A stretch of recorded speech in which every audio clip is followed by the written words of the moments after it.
Hai guys, di sini aku mau menceritakan tentang perjalanan aku, lika-liku aku mulai dari sempro sampai sidang skripsi.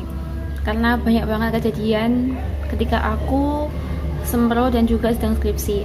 Apalagi aku itu gelombang pertama ujian seminar proposal. Dan bareng kating-kating angkatan 16, angkatan 17, angkatan 18.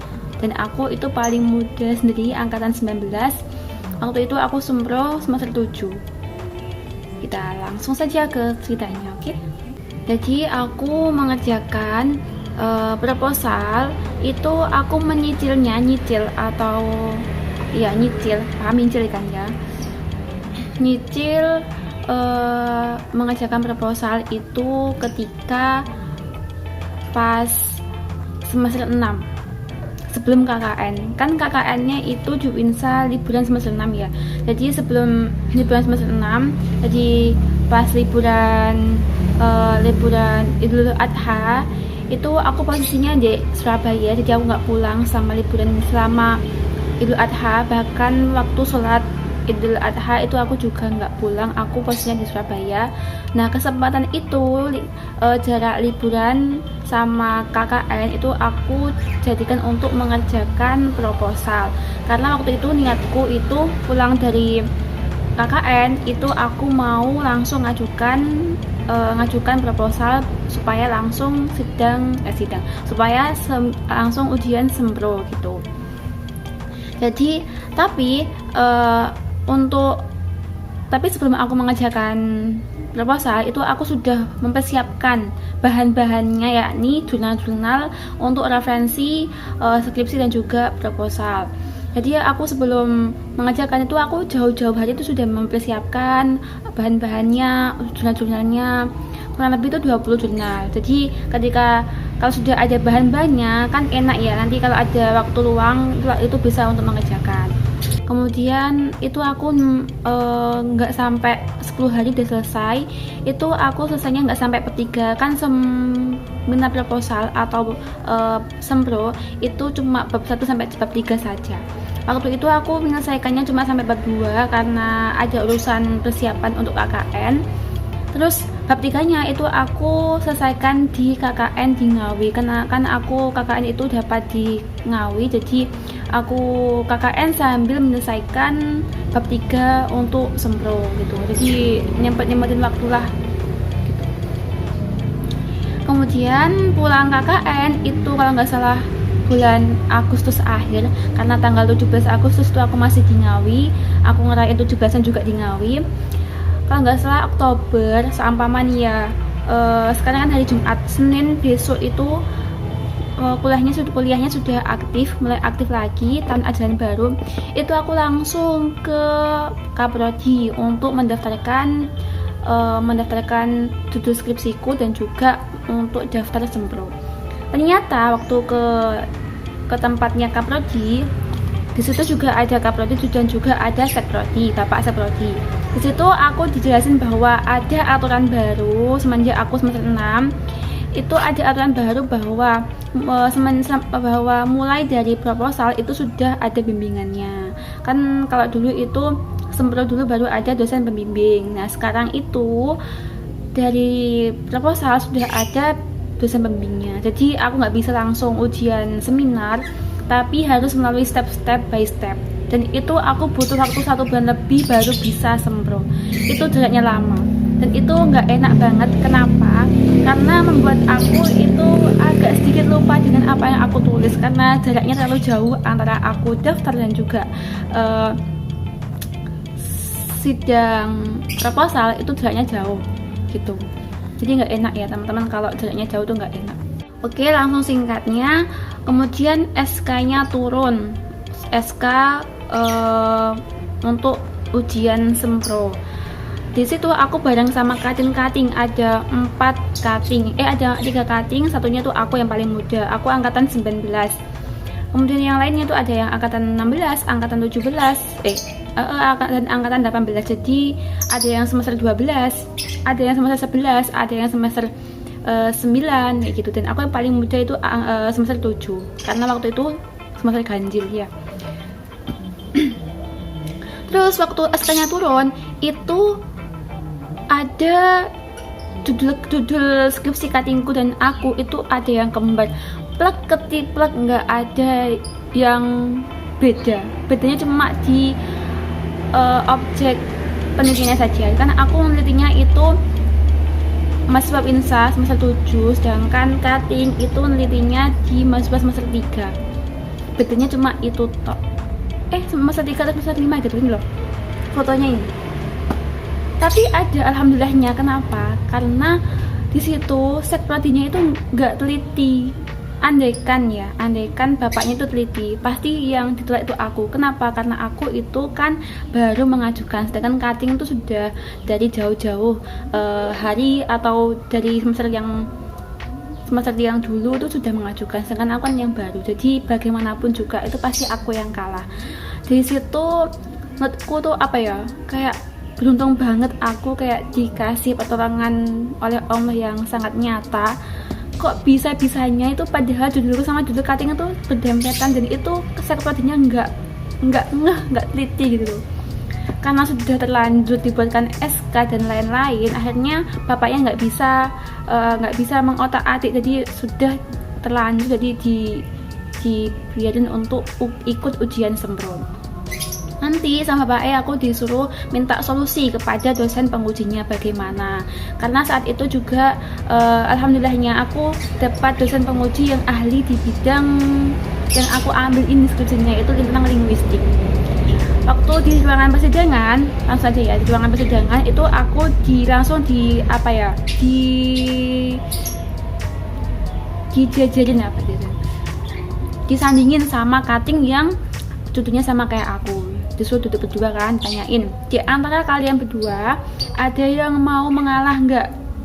Maksudnya tuh disuruh ganti judul, cari judul yang baru. Ya karena gimana ya, prosesnya mengerjakan sempro ini tuh berat, harus begadang sampai jam 12 malam tiap hari. Jadi nggak ada yang mau ngalah kan, otomatis nggak ada yang mau ngalah. Jadi aku sama cutting tuh nggak ada yang mau ngalah, nggak ada yang mau nyari judul yang baru, karena otomatis kan mengulang dari awal lagi, jadi pokoknya nggak ada yang mau. Akhirnya bapaknya ngasih solusi, jadi sama-sama meneliti tentang intonasi linguistik gitu ya, tapi cuma objeknya penelitiannya itu dirubah. Jadi yang cuttingnya itu tetap di UINSA, kalau aku itu ngambil di lokasi yang lain. Jadi waktu itu aku ngambil di STAI Atanur Bojonegoro, karena STAI Atanuri, karena STAI itu dulunya juga satu yayasan sama sekolah aku, jadi aku sedikit banyaknya kenal lah sama mahasiswanya, karena kebanyakan juga teman-teman aku sekolah. Jadi aku ambil di situ, kemudian sama bapaknya itu disuruh mengganti teori atau yang diteliti, jadi tetap intonasi, cuma beda fokusnya gitu. Nah di intonasi ini itu ada 4 fokus gitu ya, 4 fokus. Nah aku itu fokusnya tetap ngambil di pola 1 sampai 3, kemudian yang cuttingku itu ngambil di pola yang keempat. Nah beruntungnya lagi, karena aku tuh selalu diingetin sama mbakku, kakakku, untuk selalu lengkap dokumennya, selalu lengkap dokumen untuk penunjangnya apapun itu. Nah dan waktu itu aku sempro itu aku melampirkan teks untuk penelitian lapangan. Jadi aku lampirkan, sudah aku kasih teksnya nanti yang akan dibuat aku penelitian di lapangan untuk dibaca sama mahasiswa STAI Atanur, itu sudah aku lampirkan di proposal aku. Nah dari situ jadi cuttingku itu harus mengalah untuk fokus ke pola 4.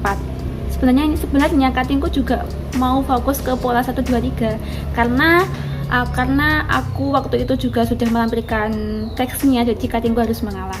Di situ juga aku beruntung banget, kayak alhamdulillah ya Allah, karena aku pahamnya di situ, di pola 1, 2, 3. Kalau pola 4 aku nggak paham, jadi cuttingku mengalah di bagian fokusnya itu. Maaf kalau belibet ya, soalnya panas banget ini. Nah itu akhirnya dikasih solusi biar dua-duanya itu bisa lanjut ke sidang skripsi gitu. Dan alhamdulillah sekarang aku sudah sedang skripsi, dan alhamdulillahnya juga cutting yang judulnya sama kayak aku sudah wisuda ikut semester ganjil kemarin, yaitu wisuda 102 bulan Februari, dan aku ikut wisuda 103 bulan Mei bulan depan ini. Kemudian di sidang skripsinya itu juga ada kejadian yang membuatku itu agak aneh. Jadi ketika sempro, bahkan bukan hanya angkatanku tapi juga angkatan cutting sebelumnya itu nggak pernah kayak gini. Jadi kalau sempro atau sidang skripsi, dosen pengujinya itu dimix dengan dosen pembimbing yang daftar sempro atau sidang skripsi. Seumpama ya, dosen pengujiku yang waktu sempro itu diambil dari dosen pembimbingnya cuttingku yang ini, 3 cuttingku ini. Ininya dimix gitu ya. Sedangkan waktu aku sedang skripsi, itu aku emang sengaja sama temanku berempat itu janjian, karena aku sudah tahu dosen pembimbing teman-temanku ini yang 3 ini itu enak-enak. Maksudnya enak-enak itu enjoy, nggak yang marah-marah ataupun nggak yang killer gitu loh. Enjoy, semuanya enjoy. Jadi aku emang sengaja daftarnya barengan sama mereka gitu kan, supaya nanti dosen pengujinya juga di mix dari ini gitu. Ternyata kan minimal 4 ya, minimal 4 untuk sidang skripsi di Fahum, kan pas 4. Lah kok sama bapak sekretaris itu dibagi 2, jadi 2 ruangan, 2 ruangan, 1 ruangan itu 2 orang, 1 ruangan lagi 2 orang, jadi 2 ruangan itu 2. Dan aku punya temen lagi yang ini kan, aku sama ini sama ini ya. Aku sama ini sama si A, si B, dan si C. Aku sama si A ini itu dosen pembimbingnya sama. Lah kok digabung? Harusnya kan di mix gitu loh. Aku sama B atau aku sama C. Jadi nanti dosen pembimbingnya si C itu sama dosen pembimbingku gitu kan, di mix. Ini enggak. B sama C ini itu dosen pengujinya di mix dengan dosen pembimbingnya B dan C. Sedangkan aku sama si A ini kan dosen pembimbingnya sama. Jadi diambilkan dosen penguji dari luar. Dan aku dapat bapak penguji waktu sempro yang ahli di bidang ilmu linguistik itu. Tapi aku awalnya tuh overthinking ya, kayak seudon bakalan dibantai nih, bakalan digini-gini ini, soalnya beliau tuh ahli di bidang ilmu aswad di bidang linguistik. Sedangkan dosen pembimbing aku itu nggak tahu apa-apa sama sekali di bidang linguistik itu yang aku kaji gitu. Oh ya BTW, kenapa aku ngambil intonasi? Karena di Winsa itu belum ada yang neliti tentang intonasi, sehingga aku tuh positif bakal langsung diterima gitu kan sama bapak sekrodi yang bagian ngurusi skripsi, dan emang bener langsung diterima. Cuma bapaknya alhamdulillah nggak teliti kalau sudah ada cutting yang sudah ngambil judul itu. Dan aku ngambil judul itu juga sebelumnya sudah konsultasi sama bapak yang ahli di bidang linguistik tersebut gitu. Jadi aku sudah tanya-tanya sama beliau, kata beliau bagus ini karena di Winsa belum ada yang teliti, jadi aku optimis gitu. Setelah itu karena aku suulun ya, takutnya nanti dibantai dan gini pokoknya, karena aku nggak dibimbing sama beliau gitu. Ternyata karena aku nomor 2 ya, yang pertama itu temanku yang pertama ini dia juga ngambil tentang linguistik, tapi ngambil tentang suku kata. Jadi di sastra Arab itu suku kata itu masuk di sastra Arab ya teman-teman, karena sastra Arab itu kan luas gitu. Linguistik masuk di linguistik. Jadi itu hampir 1 jam nggak keluar. Dan waktu itu aku kan nunggu di luar. Itu suaranya bapaknya tuh kedengeran banget. Lah kok pas giliran aku waktu masuk itu nggak sampai 10 menit udah selesai. Karena emang kan aku tentang intonasi ya, intonasi kan tinggi rendah suara, jadi aku penelitiannya itu lewat suara. Jadi suaranya mahasiswa itu aku rekam. Jadi aku disuruh mutar audio sebanyak 3 kali, ditanyain itu benar apa salah, harusnya pola apa, yang benar pola apa, dan bahkan aku disuruh mencontohkan pola yang benar seperti apa. Nah kalau aku benar jawabanku dan aku benar mencontohkannya, berarti kan apa skripsiku, data aku yang menganalisis di bab 4 itu kan benar. Jadi emang karena aku fokusnya di situ, jadi nggak panjang kali lebar. Bahkan aku nggak ada revisian. Ya Allah, aku tuh kaget banget nggak ada revisian. Kan aku tanya sama bapaknya, "Loh Ustadz, sudah selesai tak ini?" "Ya sudah." Ini nggak ada revisian, aku nggak ada. Dan kabar baiknya, aku kan diuji sama dosen medpen, ya diuji dosen medpen yang ada di bidang medpen. Medpen itu metode penelitian. Jadi bapaknya itu ketika dulu waktu matkul itu sering disuruh praktek membuat jurnal, dan bapaknya itu memuji skripsiku bahwa skripsiku itu unik karena aku pakai aplikasi untuk membuktikan intonasinya itu benar atau salah. Karena di skripsi yang terdahulu, maksudnya itu dirujukan, kebanyakan yang meneliti tentang intonasi itu di kampus UIN Malang. Nah, di sana di kampus UIN Malang itu skripsinya itu nggak ada aplikasinya. Jadi di UINSA ini aku tuh pengen berbeda gitu loh, berbeda dengan menggunakan aplikasi supaya jelas kalau intonasi ini tuh benar dan intonasi itu salah kayak gitu. Kemudian aku disuruh ngirim jurnalnya ke penerbit sendiri di itu loh, Sinta 3 di penerbit Gontor. Sampai sekarang belum ada email dari penerbit apakah jurnalku diterima atau enggak. Tapi kata teman-temanku itu emang lama gitu. Jadi minta doanya semoga jurnalku diterima. Aku sebenarnya pengen banget ngasih tahu skripsi aku kayak gimana bentuk fisiknya. Cuma semua berkas-berkas skripsiku itu ada di Surabaya. Nanti lain kali aku bakal ngasih tahu ke teman-teman format untuk skripsi bahasa Arab seperti apa. Itu aja dari aku, semoga bermanfaat untuk kalian. Sampai jumpa, bye.